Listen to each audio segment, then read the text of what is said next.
Vamos continuar nossa análise de eficiência. A gente acabou de fazer a análise de eficiência de tempo da operação de busca e chegamos à conclusão que o tempo esperado, dado que é uma estrutura probabilística, o tempo esperado aqui de uma skip list é da ordem de log n, mais precisamente algo como d sobre 2 vezes log de n base d, sendo d o fator de dispersão, que é fixo, por isso que a gente pode dizer que isso é proporcional a log de n. Agora nós vamos falar da eficiência de espaço, não da busca, que é uma operação, né, mas da estrutura em si, quanto espaço ela ocupa. E a gente poderia fazer uma análise bem por cima, antes de entrar aqui numa análise mais cuidadosa, e pensar o seguinte, olha, se o nível mais alto que eu vou precisar vai ser log de n, né, ou log de n mais 1, já que eu começo no zero e tem até log de n base d níveis. Então, como que eu poderia calcular? Ó, o espaço que eu vou ocupar vai ser proporcional ao número de nós que eu tenho, então n nós, ou n mais 1, se eu pensar no nó cabeça, mas de novo, detalhe, né, da ordem de n, só que o espaço que ele ocupa não é fixo, porque cresce com o nível cresce com log de n na base d, então o espaço que eu vou ocupar é n vezes log de n na base d. Né? Isso pensando no caso em que, para todos os nós, eu tivesse lá um vetorzão de listas, ainda que ele não usasse, porque a gente sabe que a maior parte dos nós vai estar nos níveis mais baixos, ele nunca vai fazer parte das listas mais altas, porque justamente vai ficando mais disperso. Né? Então a gente já sabe que, assim, olha, mesmo uma implementação muito desleixada, assim, em que todos os nós fossem muito grandões lá, a gente teria um custo da ordem de n log n. Né? N por causa do número de nós, log de n porque cada nó lá tem um número de apontadores, um número de apontadores ali na lista de procs dele, proporcional ao log de n. Mas é muito menos do que isso, tá? Ou pelo menos é menos do que isso, né? Não dá para ser menos do que linear, é menos do que da ordem de n, mas dá para eliminar esse log aí numa análise mais cuidadosa. Então vamos ver essa análise que eu considero bem interessante. Eu vou começar contando para vocês que a eficiência de espaço aqui da skip list vai nos dizer que, em média, uma skip list com n itens vai ter n vezes, vou escrever de forma n vezes d sobre d menos 1 itens. Deixa eu até colocar isso menorzinho. Perdão, vai ser n vezes d sobre d menos 1 blocos de memória. Né? Eu coloquei blocos aqui para justamente lembrar disso. N vezes d sobre d menos 1, que é da ordem de n, de novo pensando que d é fixo, blocos, aqui fazendo a referência a blocos de memória. Por que eu estou falando em blocos de memória? Porque justamente o que eu expliquei, né? Olha, o número de nós é n. O problema é que tem blocos que vão ter tamanhos maiores. Né? Então eu estou pensando aqui em bytes de memória usado, vai ser proporcional a n ainda assim. Não vai ter um fator log lá, ainda que eu tenha um fator aqui da dispersão. O d da dispersão vai influenciar no número total de bytes que eu vou usar. E por que isso? Antes de entrar nos detalhes mais técnicos e fazer as continhas, deixa só eu passar a ideia para vocês, que olha só, a gente tem as listas, vou até voltar aqui, voltar mais uma, olha só, a gente tem as listas ficando cada vez mais dispersas. Então no nível 0 eu tenho todo mundo, tá? Então n eu vou ter que gastar de qualquer forma, porque eu preciso tanto para guardar o registro lá, a chave, o conteúdo do nó, e para ter pelo menos esse nó no nível 0. A lista do nível 1 é um pouco menos preenchida, né? Ela vai ocupar um espaço do apontador, do prox e tal, ela vai ocupar esse espaço, mas ela tem menos gente. Se o fator de dispersão for 2, ela tem metade da galera. A do nível 2 vai ter menos gente ainda, ela vai ter 1/4. A do nível 3 vai ter 1/8, e assim por diante. Vai caindo muito rápido isso. Né? Então, embora eu tenha, sim, nós que possam ocupar, ter ali log de n níveis dentro dele, são poucos. Tá? É essa a intuição aqui que vai reger a nossa análise. Para ser mais preciso, vamos contar quantos blocos de memória ali a gente vai precisar para esses apontadores todos. Então, o primeiro nível, que é o nível 0, vai ter quantos? Vai ter n nós. O segundo, qual que é o valor esperado? Vai ter n sobre d. A lista do segundo nível só tem n sobre d. Então, os nós que estão no primeiro nível, mas não estão no segundo, no nível 1, né, porque eu começo no 0, elas não vão gastar essa memória, não preciso. Eu aloco dinamicamente, né, não tem necessidade.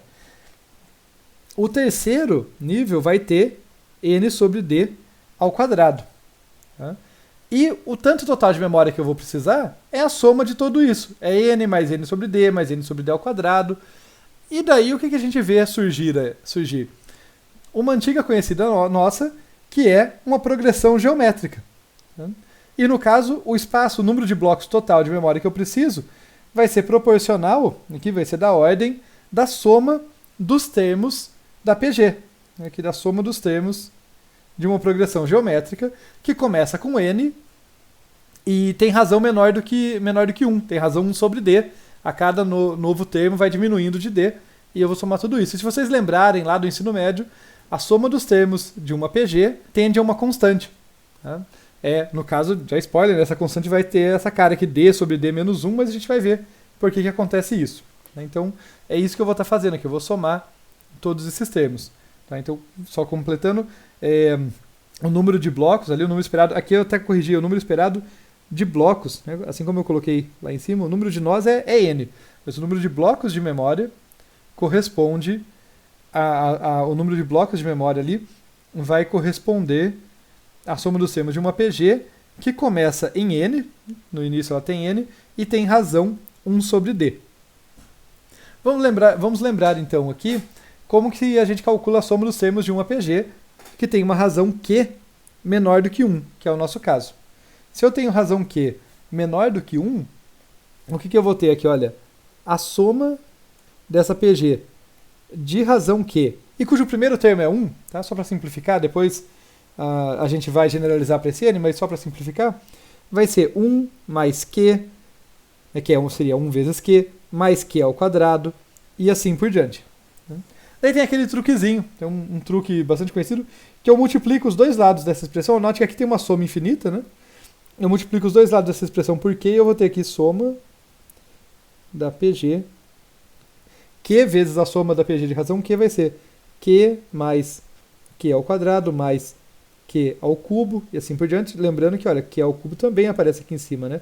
Todos os termos aqui, nos 3 pontinhos, vão aparecer nos 2. A diferença é só que a de cima tem o termo 1, a de baixo não tem. Se eu fizer a subtração entre elas, eu vou ter o quê? Eu vou ter que 1 menos Q vezes a soma da PG de razão Q vai ser igual a 1 mais Q ao quadrado e assim por diante. Vou até escrever aqui só para ficar bem completa. Aqui, vou só até o Q quadrado dessa vez. E assim por diante. Menos Q mais Q ao quadrado e assim por diante. Esse aqui vai cortar com esse aqui porque está subtraindo, esse aqui vai cortar com esse aqui e esses aqui vão cortar com esses aqui. Vai sobrar apenas 1 desse lado. Então, passando 1 menos Q dividindo, a gente vai ter que a soma da PG de razão Q vai ser 1 sobre 1 menos Q. Tá legal? Fizemos a continha aí. Como na nossa PG o primeiro termo é n e a razão é 1 sobre d, a gente tem aqui a razão 1 sobre d, a soma vai convergir para quê? O primeiro termo, aqui na continha que a gente fez, para simplificar, estava como o primeiro termo sendo 1, agora é n, então tudo multiplica por n. Então a gente vai ter que a soma da nossa PG vai ser n vezes, como diz ali a formulazinha, 1 sobre 1 menos Q, mas é 1 menos, o nosso Q é 1 sobre d. A gente vai ter que fazer umas simplificações aqui. No caso, eu vou ter ali n dividido por, fazendo o mínimo ali embaixo, d menos 1 sobre d. Divisão de divisão vira multiplicação, vai ficar n vezes d sobre d menos 1. Que é o que eu tinha comentado lá em cima para vocês. Tá? Então, só para ficar mais palpável, se d for igual a 2, a gente já vai entrar nesses detalhes, mas vamos fazer a conta rapidinho, vai ficar 2n aqui. Tá? Então, é alguma coisa muito próximo de n, ainda que maior. Tá? Em outras palavras, todas essas listas mais esparsas ali a partir do nível 1, né? O nível 0 tem todo mundo a partir do nível 1, todas elas juntas não vão dar grande coisa, não vão dar nada maior do que o que eu já gasto no nível base. Tá? Então, apesar da gente ter uma estrutura de listas hierárquicas, ela não gasta espaço significativamente maior do que a lista ligada convencional, embora ela seja muito mais eficiente na busca, como a gente já viu. Tá? Então isso aqui é da ordem de n. Mas e aí, acabou? Calma, eu quero fazer uma última análise com vocês. Isso aqui foi a eficiência de espaço, tá legal? É da ordem de n, tá bom? Mas é da ordem de n aqui, e a busca lá em cima tem eficiência da ordem de log n, pensando que o d é fixo. Tá? E de fato, uma vez que eu escolhi um d, tá fixado, isso aí está correto. Mas será que tem diferença entre skip lists com d's distintos, já que é um parâmetro? Eu posso ter uma skip list com d igual a 2, outro com d igual a 10, por exemplo. E é isso que a gente vai ver aqui. Então, como que ela vai se comportar se a gente tiver fatores de dispersão distintos. Então aqui eu vou escrever rapidinho só para lembrar, né? Então, sendo d constante, a gente diz que a eficiência de tempo, que é dada por d vezes log de n da base d aqui, tudo isso sobre 2, é da ordem de log n. E, por outro lado, a eficiência que é dada por n vezes d sobre d menos 1 é da ordem de n. O de cima é da ordem de log n, esse aqui é da ordem de n. Mas vamos fazer uma comparação mais precisa, então. Digamos que a gente tem aqui um d', fator de dispersão d', igual a 2. Como que vai ficar a eficiência de tempo aqui? Vamos substituir naquela fórmula, né? Olha, d vezes log de n na base d sobre 2. Então vai ser 2 vezes log de n na base 2. LG aqui é sem o O, né? É o jeito mais compacto de dizer log base 2, porque a gente usa muito ele. Tudo isso aqui dividido por 2 vai ficar igual a log de n. Então o número de comparações que eu espero vai ser proporcional a log de n. Tá? Já era proporcional a log de n, mas agora eu quero dizer a log de n base 2 sem nenhuma constante. Tá? É para ser realmente muito próximo do valor log de n. E o espaço, como é que vai ficar? Vai ficar n vezes 2 sobre 2 menos 1, que vai ficar 2n. Então, o tempo ficou próximo de log de n base 2 e o espaço ficou próximo de 2 vezes o tamanho da lista inicial, né, da nossa listinha ali do nível 0. Todas as outras listas juntas somam quase a lista inicial. Não chega a ser, porque a lista inicial ela tem, além de ter os apontadores da lista do nível 0, ela tem outros campos, né, e o que a gente amplia ali para os níveis maiores é apenas o apontador. A gente não replica o nó inteiro, a gente só estende essa partezinha do nó. Tá? Mas só para simplificar a análise aqui, vamos dizer que é 2 vezes o número de nós, o espaço. Né? O espaço é o dobro do mínimo necessário, por assim dizer. Agora, se eu estiver trabalhando com um D duas linhas, que é igual a 10, só para a gente ver, tá? Só para a gente saber brincar com as continhas e entender a minúcia da estrutura de dados. O que eu vou ter aqui? Olha, no tempo eu vou ter, usando a formulazinha lá de cima, ó, D vezes log de n base D sobre 2, eu vou ter 10 vezes log de n base 10 sobre 2, que vai dar, para vocês lembrarem aqui, a gente, para fazer a troca, para comparar com uma log base 2, eu consigo trocar a base do log dividindo embaixo também por log de 10 base 2. Então isso aqui é equivalente a 10 sobre 2, para ser o 2 dividindo, vezes log de n base 2 sobre log de 10 base 2. Tá? Essa razãozinha é equivalente, é igual a log de n base 10. Tá bom? Isso aqui vai dar o quê? 5 sobre log de 10 base 2 vezes log de n base 2.